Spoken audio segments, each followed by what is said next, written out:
When Hernan Cortez conquered the Aztecs in 1521, Mexico City became the capital of the Western Hemisphere for about 300 years. They called it New Spain.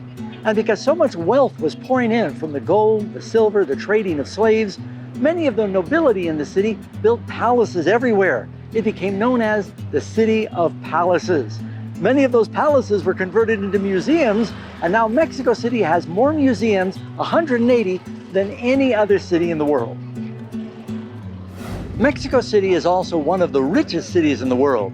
20% of Mexico's gross national product comes from Mexico City, making it the 7th largest economy in the world. Another amazing fact about Mexico City, it has the distinction of being the oldest city in the Western Hemisphere, continually occupied since about 1300 years after Christ.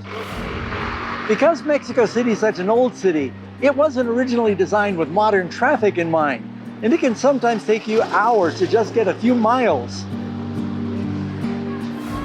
With about 21 million people in Mexico City, the government has to do everything they can to keep people happy, because they have protests here almost every day, and sometimes they can turn violent.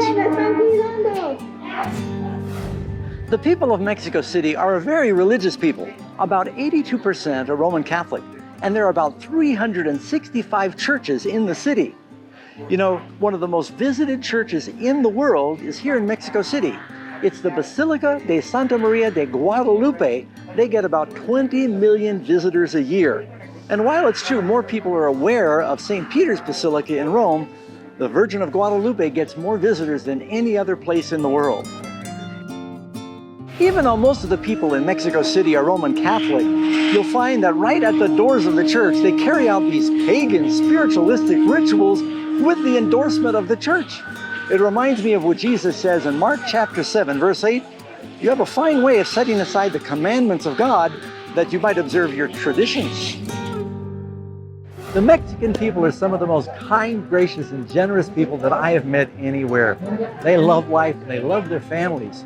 But like people everywhere, it's easy to get caught up with the outward forms and rituals of religion, burning candles, counting beads, repeating prayers, and forget about the personal relationship with Jesus.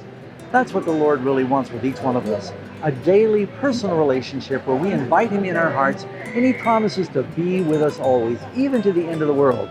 He wants to walk with us wherever we go, and you can begin that walk with Him right now, friends. Invite Him into your heart.